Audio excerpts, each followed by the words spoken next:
Okay. What's going on? Do we ever know? Episode 5. Oh, right. One more time. You got it. Episode 5 of the Episode Unmapped 5. Soul podcast. We have another guest. Oh, why am I? Sophia. Hi. Welcome, Sophia. Welcome to my channel, you guys. Have you seen our podcast? Yes. The first episode? Yeah. So this is our 5th episode now, and we've kind of I'm kind of designated as the host. Okay. Because Mo has ADHD, so he has Yeah. trouble steering the conversation. This economy? Yeah, no, I think, I don't know anyone who doesn't have ADHD, actually. Maybe me. I don't know about that. Okay, anyway. I So, don't know about that. Sophia, do you want to introduce yourself to our audience? Yeah, sure. Hi, my name is Sophia. What's so funny? Nothing. What's so funny? Nothing. We're serious. Yeah. Hi, my name is Sophia. I'm from Atlanta, Georgia, and I model here in Korea for 3.5 years now. Okay. And And what's your take? what brought you to Korea? What was the reason you wanted to come to Korea? So I first came to Korea in 2019 with my friends, and it was my first ever time here. I had just graduated high school, and I had moved out of Georgia for a few months, and then I came to Korea for vacation, and I liked it so much that I definitely wanted to come back here. So for like another year, I would just come for 3 months, leave, come for 3 months, leave, until I could figure out a visa situation, right? So I really wanted to go to university here, actually, but that didn't work out. That's like a whole nother can of worms that I could complain about for hours. But like, I didn't end up going to university here, and at first that was a really big blow to me because growing up, like, education was so important in my family, and like in high school I was under like a lot of pressure. Like, I was in National Honor Society, Beta Club. I was like top of my class in a lot of classes, and like I graduated, I think, magna cum laude in high school. So I was like always expected to go to university, you know? But I ended up just literally coming here on an E6 visa, which is for the entertainment industry. And I never went to university, and I just started a creative career here, which was like, it felt very, of course, uncertain, you know, because it's not a stable job, right? But after this amount of time, like, I am pretty stable now, and it's just really nice. But it was difficult. It was very difficult in the beginning. And I think everyone could say similar things about starting in the entertainment industry. Okay. So, I want you to take me back to your mindset when you were in high school Yeah. or just graduated. So you said you came to Korea and you fell in love with it here, but your family emphasized education. Yeah. Were they okay with you deciding to come here and pursue modeling, or how did No. that go with your family? I can No. imagine how difficult that Yeah, was. so I would say that, you know, obviously I'm here, right? So in the end, in a way, they did allow me to come, in a way. My mom was the most supportive of me always. She always told me, like, you know, go for it, do what you want. She just expects me to still be, you know, good at it, right? But my mom did always tell me, like, she knows I get really overwhelmed and want to do really well at the beginning. So she would always tell me, like, you know, one day at a time, like, how did the ant eat the elephant, right?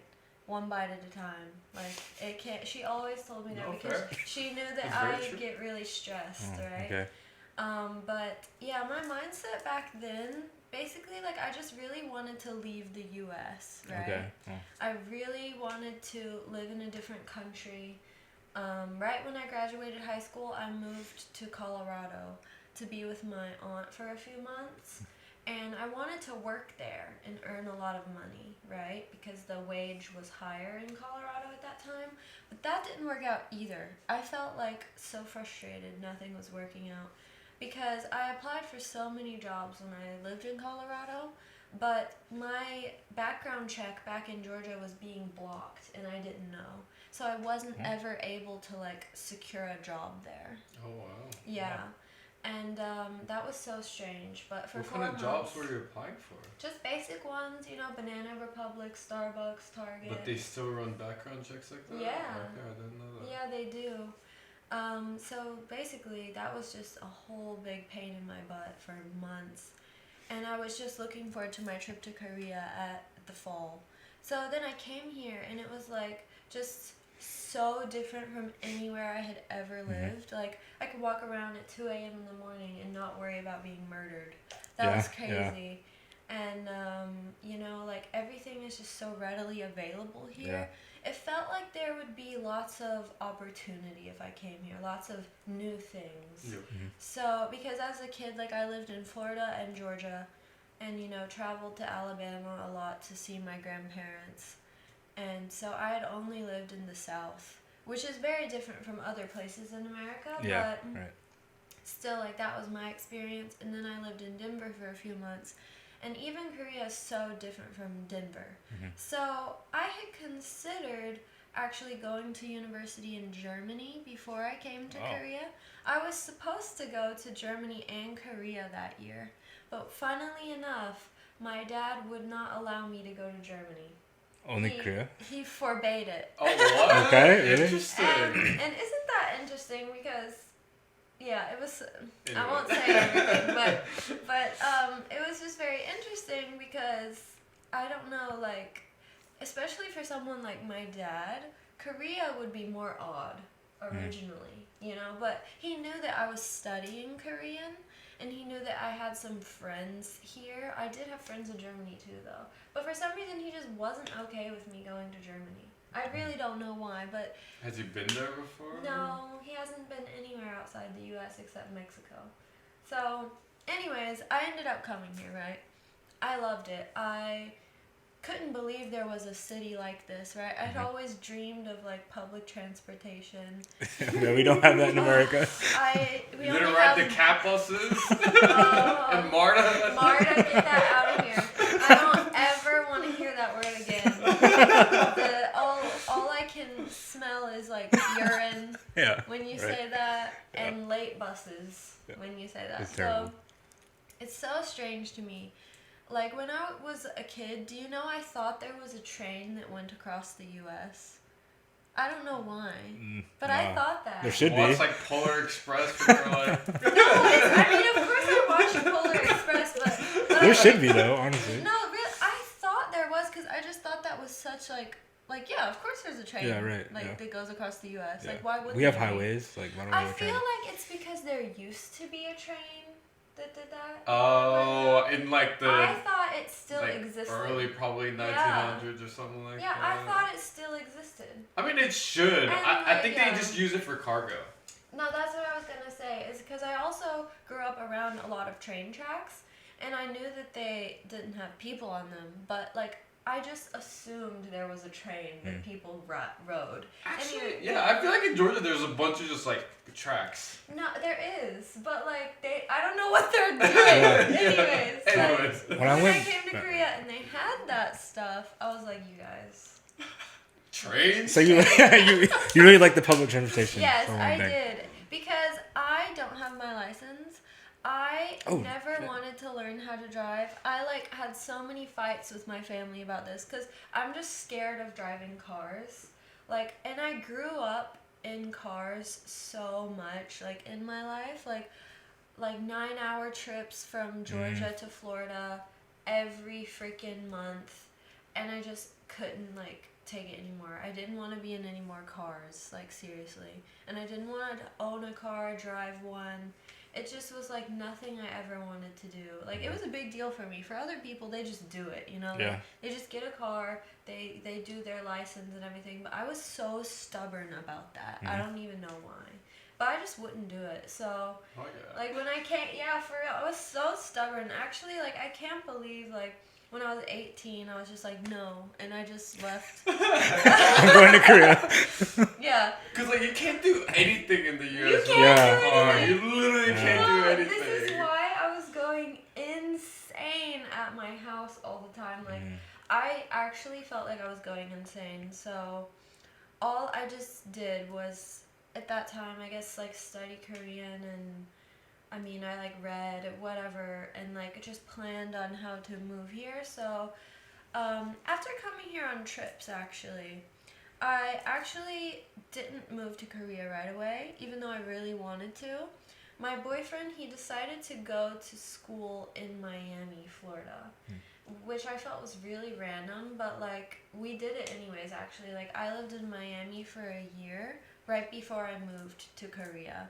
And that was a really hard time for me because I was working 2 jobs, and I just, obviously in Miami as well, we didn't have a car, right? Which was so hard. Yeah, wow. So like I lived really close to where I worked, thankfully, so every day I walked to work. And Miami is beautiful, but honestly, like the gap there between rich and poor people is insane. Like I think for me, I was still lucky because we lived together. So obviously, like, we're splitting rent, we're splitting this, but I would have to walk like 25 minutes from Target carrying all my bags of groceries back to the apartment. And like, that was just a funny time because I guess that's like what being in your early 20s is like. But it was really crazy for me because like all I just did was think of that as like a in-between phase. Like I never wanted to stay there. I would pet sit for like really wealthy people that lived in Miami, and I just couldn't believe those people were real. They're so like in their own world. And I just really missed Korea. Like I knew that Miami wasn't a type of city that I wanted to keep living in. Like it is beautiful, and South Beach is probably my favorite part in Miami, but like I just didn't vibe with the people there. Like I didn't make any friends in Miami. Really? Only like one girl who I used to work with at the ice cream store, and she was from Italy. Like she won the visa lottery to come to the U.S. and that's how she came. And she was lovely. But so like we finally decided to move back to Korea, and so he went back first, and I went back to Georgia, and I lived with my family for a few more months while I was trying to get my E6 visa. So obviously, because university wasn't working out, I was looking at other visa options. And I had always, since I was little, like, kind of wanted to try modeling because I grew up, like, watching America's Next Top Model and The Face and everything, but I never actually thought I could do it because, of course, in, like, the Western market, I'm not that tall, and, like, I don't have, like, crazy bone structure, you know? So when I first came here, I didn't know how it would work out, to be honest. I had a bunch of savings ready in place, and that's really important. Like I know so many people want to move here because I was one of those people, and I would spend hours on YouTube like watching different people who had moved here on different visas. And the funny thing is like even at that time it was so gatekeepy. Like I remember watching countless YouTube videos, and no one was saying what type of visa they had, and no one was saying who gave it to them. Like, I remember watching this one girl who modeled here, and she was driving me up the wall because she had 3 different videos about, like, living in Korea, right? And it was a Q&A, right? It was like, how I got my visa. That hoe never told you how she got her visa. I was wow, it's a Q&A. Is she still here? Who is it? Nothing. Who is it? We want to know. No. She's still but here. Do you know what she would say? I was like, I actually rewound it several times because I was like, you didn't even answer the question. Like someone would say, oh, how'd you get your visa? And she just said, oh, my friend who has a company gave it to me. Oh my god. That isn't an answer. And every time someone would like ask what type of visa she had, I swear I don't even recall if she actually said it's an E6. Like, I get that, you know, some type of those redundant questions can be irritating because if you go to the Korean embassy website, you can see all the different types of visas. I get it. But what's wrong with, like, one of your viewers asking you what type of visa you have if all your content is about living in Korea? Like, I will just say it because the truth is, like, it's actually not easy to even get. Like, even if everybody wants one, they're not just handing them out. Yeah. Like, I have lived here now for almost like 4 years, and I've extended my visa several times. And every year it's like a whole process. Like, you have to prove that you're working here, right? You have to give the immigration office proof so that they feel the need to extend your visa. So, because basically, like, if you want to come here to work, you have to show that, like, there's a need for that. Like, your agency or your, like, sponsoring company, they have to basically be like, we want her to be here. Yep. Because why else would some, like, country give you a visa, you know?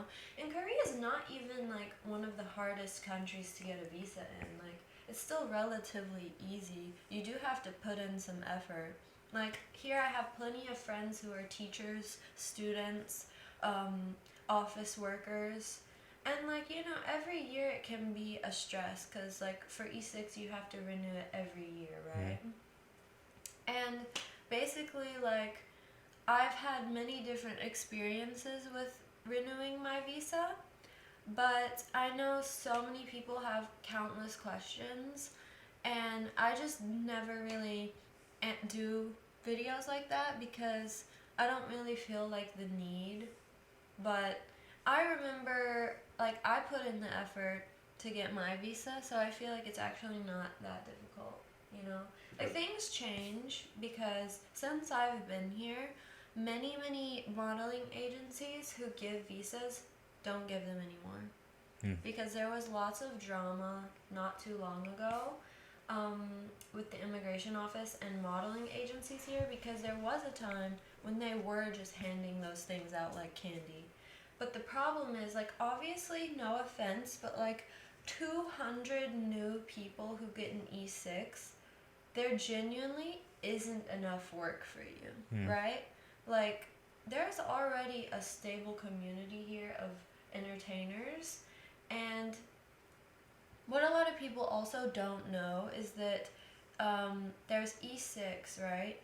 Long-term entertainment visa, but then there's a C4, which is short-term. Yeah, I've heard of that one. Okay, actually. so C4 is actually a big, like, part of this community because they stay for 3 months, okay? I don't know if there's some people who stay for 6 months anymore, but I've kind of heard about it. But basically, like, big agencies here who mostly do, like, high fashion or have lots of partnerships in Europe, they only have C4 models. This is gonna be, like, the models who do, like, runway and also big brands, and also, like, they're really tall, right? They are, like, a large community here who gets a lot of the work, even though they're really? short term. Yeah. So, like, even I'm constantly in competition with them. And so it's different, like, if you want to come here short term versus long term. Like, I have friends on C4. You are able to keep getting a C4, but then that's a whole nother, like, fish to fry, because if you keep doing C4, you might not be able to get an E6. And I feel like the E6 sets you up to get, like, a permanent visa, right? But Yeah. C4 not as much, No, I imagine. C4 isn't permanent. I don't think you get insurance. Because even if you get an E6, when you first get it, you have to wait 6 months to apply for insurance. Oh, yeah. Mm-hmm. I think, yeah, okay. Yeah, so, like, there's lots of details concerning this.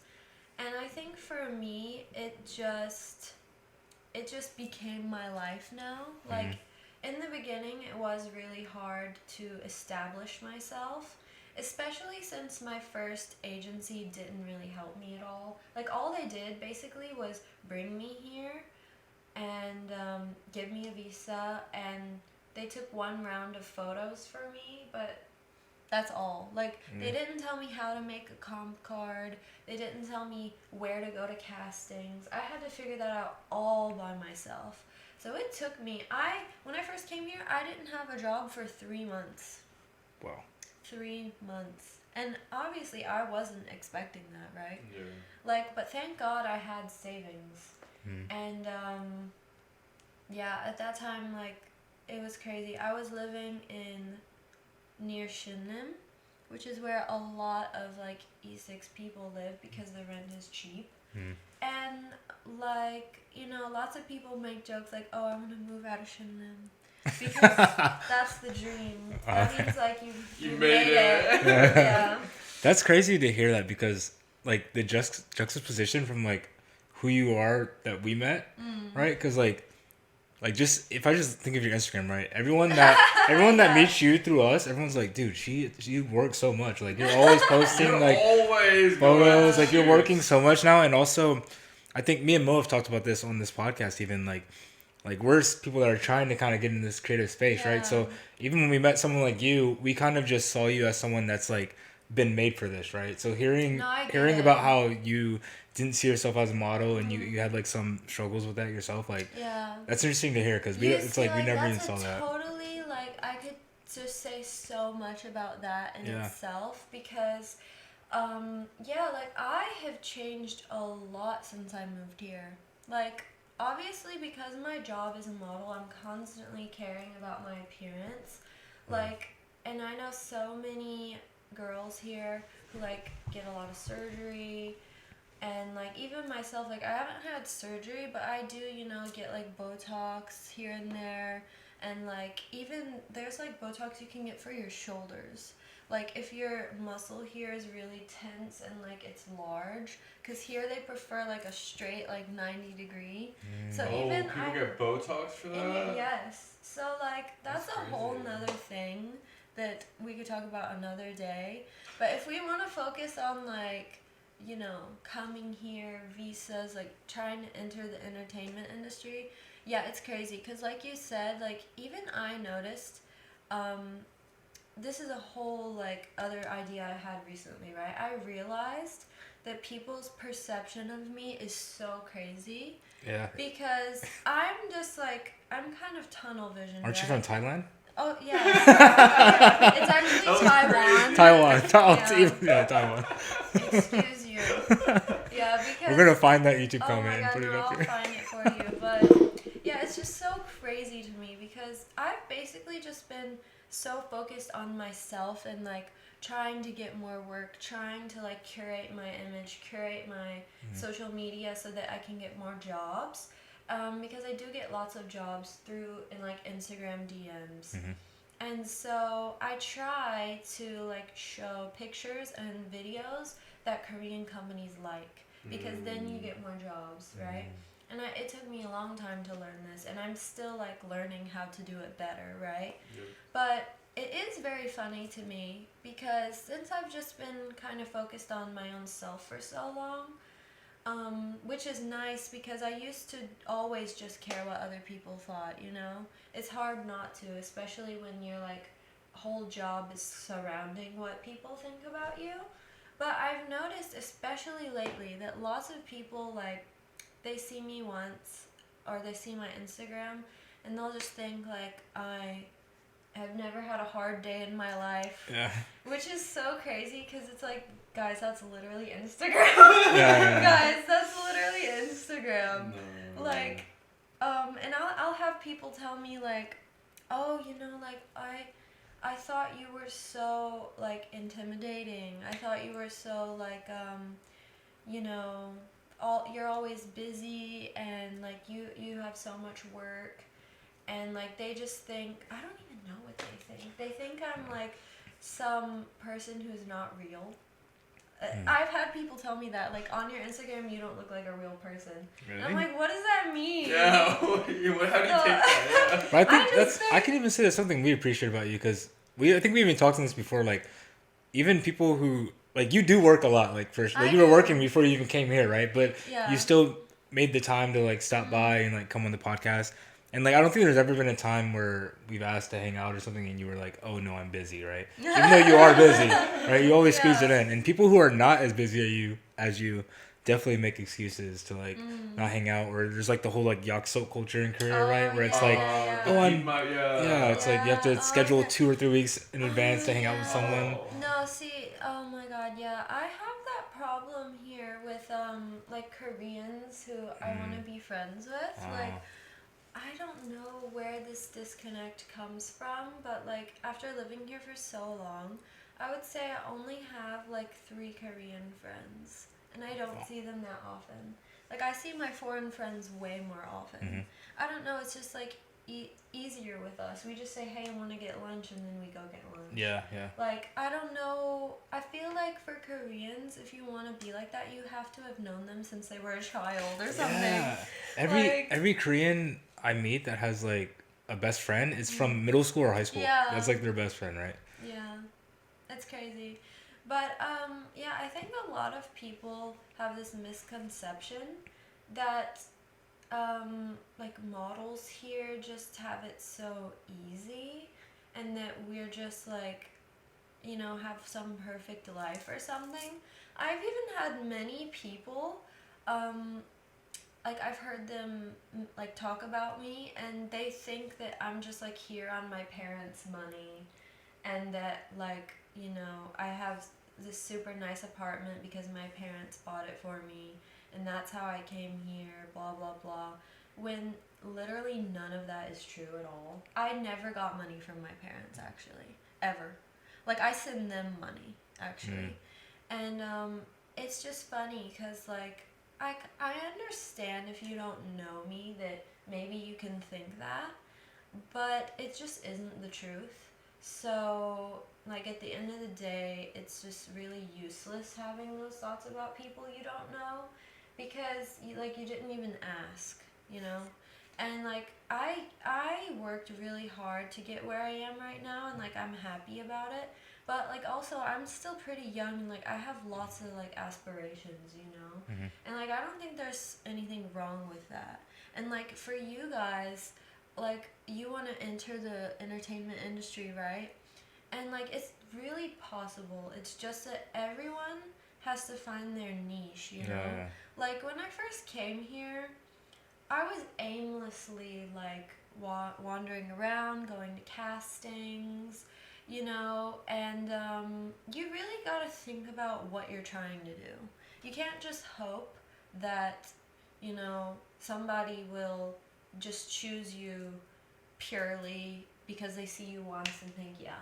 Because that can happen to some people, but like if you want to long term think about what you want to do in the entertainment industry, then I think you gotta plan a bit better.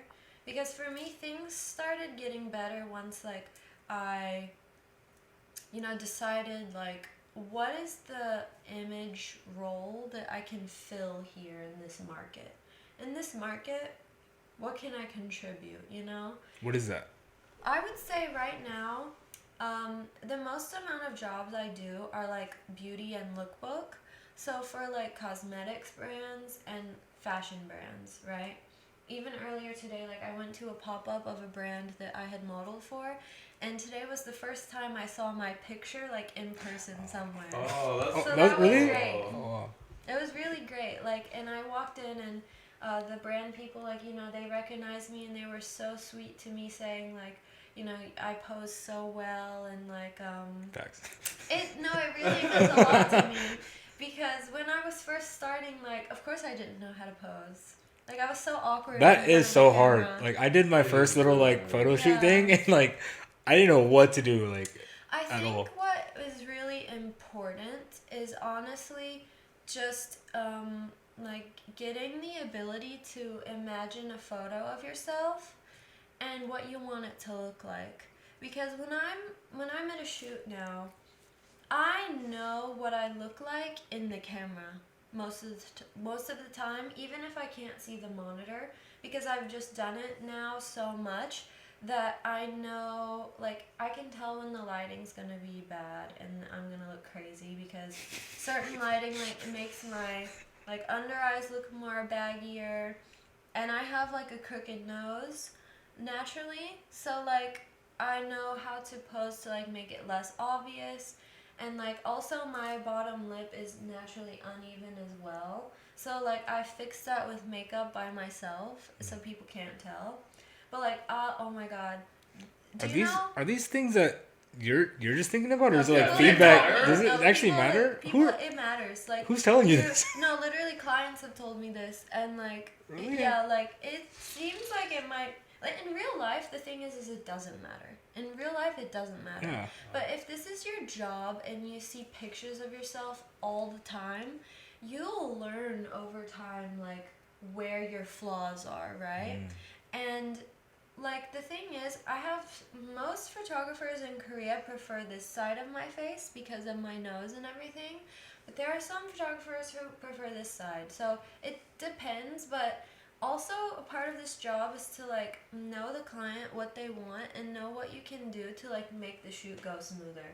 Because there's just so many times where, you know, I basically like am on autopilot because I already know like what's in their mind, and if they're like unhappy about something, they might try to fix it, but I know what to do like without having to tell them, and then it just goes more smoothly. It's like actually a lot of mental gymnastics in this industry. Because it's entertainment, right? Yeah. Like, basically your whole job is to just either, like, look good or make people, like, entertained. So... That's what I was kind of telling you about my experience, right? Oh, I can't go into, right? But that was, like, the thing I did, like, the whole time, I couldn't understand how the Koreans were thinking or what they wanted. And that was, like, really frustrating. And I think it kind of led to... It is frustrating because... This was your first job, yeah, you said? Yeah. That'll be why, because at my first job, I was so awkward. Thank God I wasn't the only model there. Actually, it's so funny, now that I think about it, like, my first ever job was for the BTS commercial for their expo in Busan. And it was like we were playing a crowd of people, right? And it was just so funny because there I met many of my current friends now at that first job, and I just remember being so awkward. I felt like an imposter. I was like, oh my god, everyone here already knows each other, they're already friends, and they've probably lived here for years, and they all did. Those were all true. But like it didn't feel good in that moment. Like I was so shy. And I was so awkward, and I was just there with my makeup bag, like, doing, I don't know what I was doing. But they were all, like, talking to each other. They were all talking to each other, and I had no friends at that time here. Oh, it was so awkward. Like, it's rough out here in the beginning, for real. You have to get through that period of being, like, awkward. You don't know what you're doing. You don't know how to pose. You look ugly in the photos. You have to get through it, because then you're gonna have good photos one day and know what to do one day. Like, it just takes time. Yeah. Like, really, I don't even think I put too much thought into why I would keep doing it. It's just I had to. Like, I was already here on the E6 visa, you know? Like, I can't just... So you had to make it work. Yeah, I had to make it work. So, you know, I just did what I could. You know, I found websites to apply for jobs. I would look at, like, other people's com cards who were successful and see what they did. Like, oh, they have one photo wearing a hat so that you can show hat brands you have experience. They have a photo with sunglasses on. They can show sunglasses brands that they have experience. Swimsuit, clothing, makeup. You know, like, do you have a straight-on photo of your face? Do you have a side photo? Do you have, like, you in different seasons clothing? That's all important, you know, when you're making your portfolio. And, like, one thing about Korean clients in specific is that they cannot imagine things. They lack the ability to imagine. What I'm talking about is if you're applying to something, they might ask you, oh, do you have a photo of you with sunglasses on? They can't imagine it. If you don't have photos of you with sunglasses on, chances are you're probably not going to model for a sunglasses brand. Like, that's just the truth. And I don't know why. For so long, this drove me crazy. And also, basically, the motto is like fake it until you make it, because if you don't have a professional photo shoot of you with sunglasses on, go take some. Like, go take some, because then they can imagine you like that, and they think you have experience, and they think, oh yeah, look, like this is what she looks like with sunglasses on. Is that the image you want? Because let me tell you that in the beginning, when my only good photos of me... Okay, Sophia, so one thing I wanted to touch on was, so yesterday we went out, all of us together. Yes. And that night, or last night, I kind of like realized again, like how well connected you are, especially in the foreign entertainment industry here, and like you have a lot of friends. And hearing you talk about how when you first came here, you felt like so lonely and like such an outsider, and even hearing how you said people perceive you the wrong way. I'm kind of wondering, like, how did you get to this point where like you seem like you have a lot of friends, and maybe I'm perceiving you the wrong way now, honestly. But it seems like you're so like sociable. You have a lot of friends. Everyone likes you. But was there? Yeah, I just, how did that kind of come to be? You know, honestly, like I was always a really introverted person. And so that was really, it had a grip on me when I first still came here. And actually, this is really important. I am glad you brought this up, because my whole life I felt like I was trapped by my like anxiety and my like introvertedness in a way, because I wasn't like a healthy introvert. I was the type of person who was scared to ask for a straw, seriously. And like my mom would always be like, girl, you're never gonna get like what you want if you keep doing that. And like it was so hard for me. I remember when I got my first job as a waitress. Oh, it was so hard, because obviously like you have responsibility, right? So you have to be able to speak up, and that's still something that is kind of hard for me, but I've gotten so much better at it. And I basically realized, like, I had this epiphany at some point when I was living here and I first came here.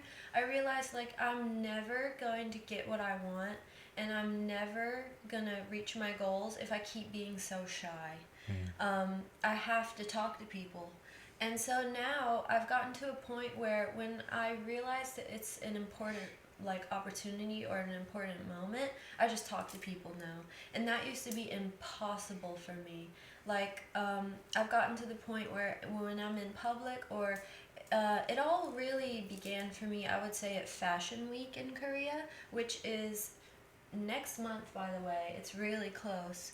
And this always feels like a really important time for me, because it all began for me at Fashion Week.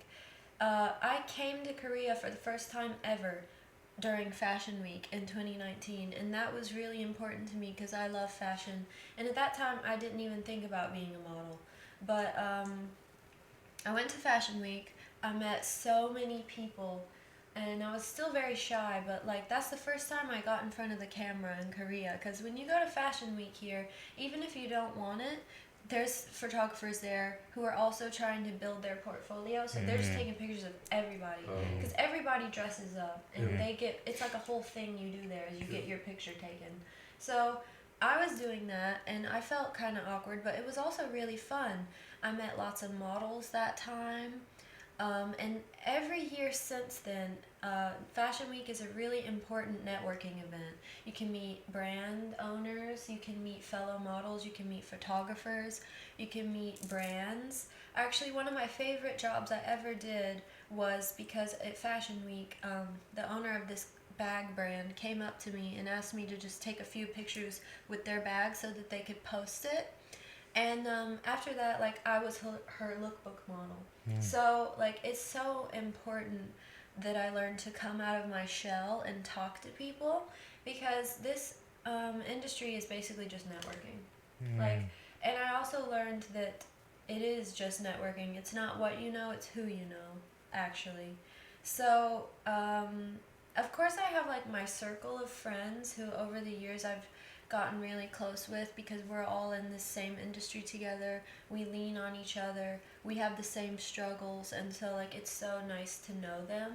But like you know, it's also a very small community here, so everybody knows each other. Yeah. Like, I feel like I would have met you guys eventually. Yeah. Because even though that night was so funny, we met. Actually, do you know I went home early because I thought y'all were all weirdos. Oh, what? That's yeah. why you went home early?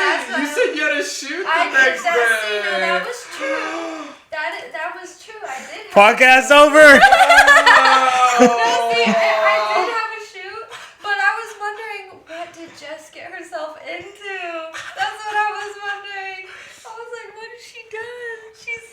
That's fair. Because Jess is very extroverted. Yeah, right. I'm not. I don't talk to people I don't know. Usually. Like, so it's a big deal for me when I do that. And yeah, so then I realized you guys weren't weird. You were just from Georgia. Okay. Yeah. Fair enough. Ew. So, Ew. Comment right here. yeah, I hope you all realize that about me too. So yeah, like I feel really lucky because over time, I just realized I do have a really big circle of people I know, and it's like, of course, given me a lot of great opportunities, but also I think of like 90% of them as just my friends. So, you know, that's what's good about this industry is that we can all help each other actually, because if you know someone who owns a brand, they need a model. I'm a model. Even if it's not me, I can supply them with other models who are my friends. So it's just like that here. Like, friends are always giving each other jobs because it depends on what the client wants, you know? They might be looking for a 6-foot-tall ginger guy, and obviously I'm not that, but I know people who are that. Yeah. And, you know, we basically just hook each other all up all the time. It can be a really nice thing, and of course there are people out there who are really competitive and gatekeepy, but I would say like my circle of friends is thankfully not like that. Okay. At all. No, I was gonna say, I feel like that could feel like gatekeepy if you were outside. And I think that is how a lot of things in Korea work. Yeah. And I think what you touched upon in terms of like cut. I just blanked. I don't know where I was going with that. Isn't this your show? No, it's yours, obviously. Yeah. What was the other question I was gonna ask? Oh shit. Oh, well, I guess on the gatekeeping thing, right? Like,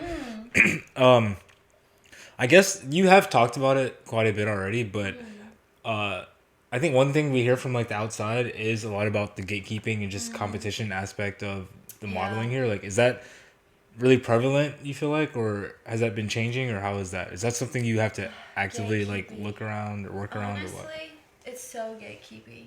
Okay. And I think one reason it's so gatekeepy in Korea specifically is because it's very small. Everybody knows everybody. Like, if you're new, I know it's gonna be hard because it was hard for me.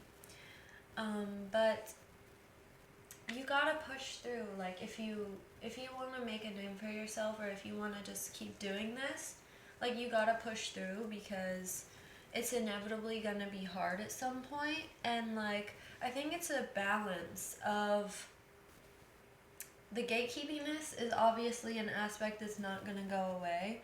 Because I know there's probably some people who think that about me even, because I get lots of DMs asking me questions about modeling, and I don't answer all of them, obviously.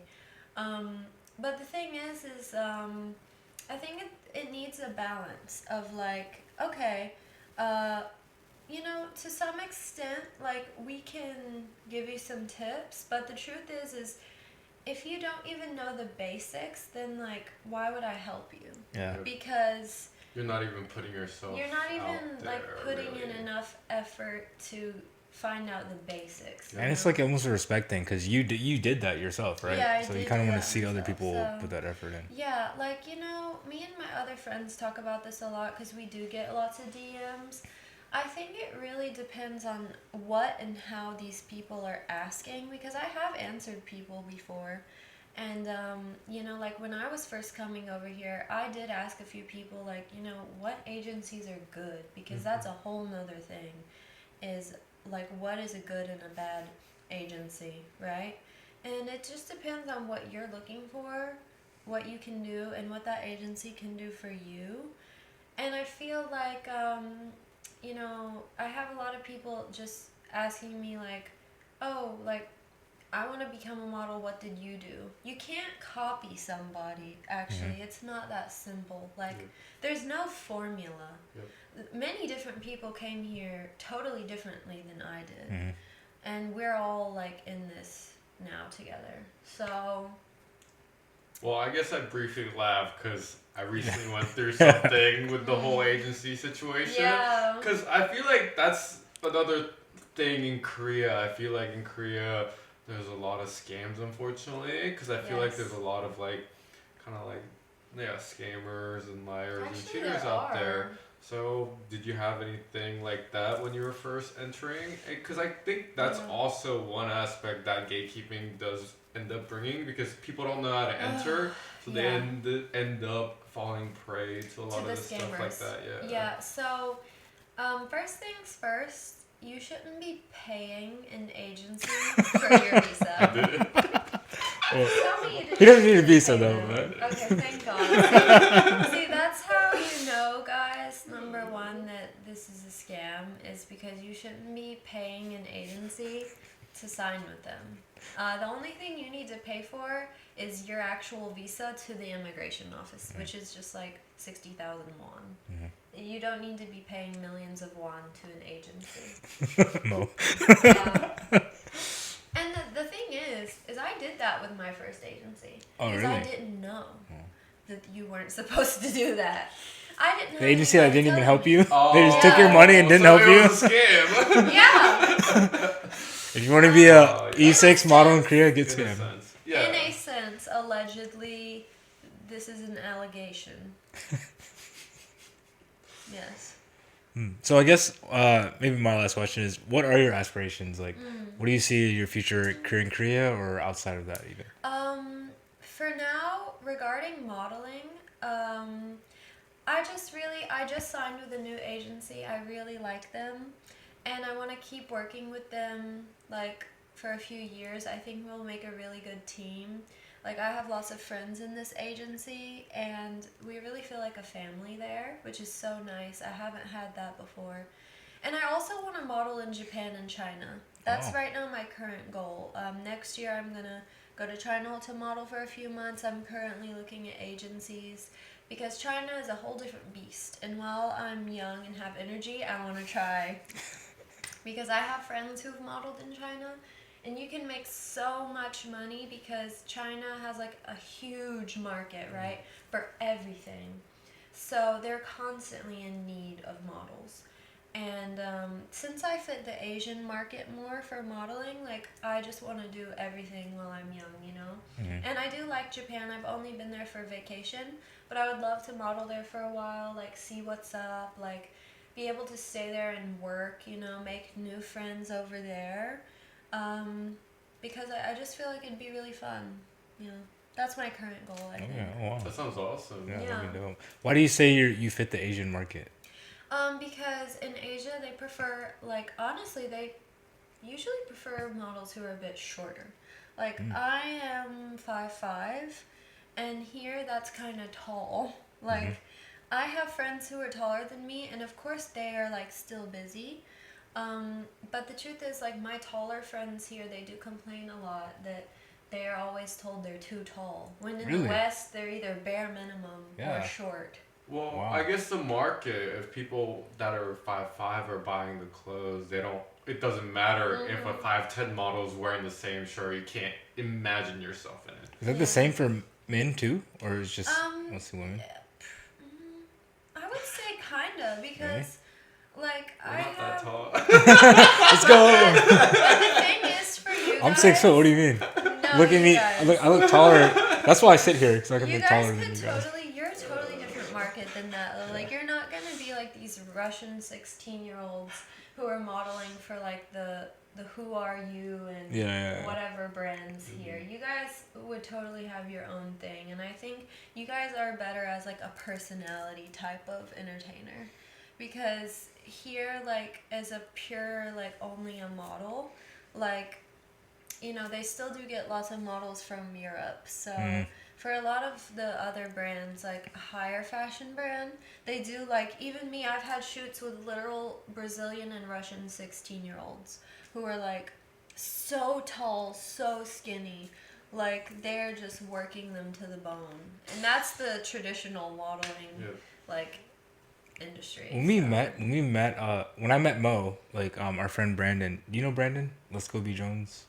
No, Maybe. okay. But he was saying that, I remember him saying that these days, they kind of prefer, like, baby faces in modeling. Is that true? Like, when you say, like, 16-year-olds, I think of that. No, definitely. Like, younger face, I don't know. Yeah, Something for like sure. And I think that's why I'm also more in, like, the Asian market, because I also have kind of, like, you know, like, naturally, like, flat eyebrows, which is kind of a thing here.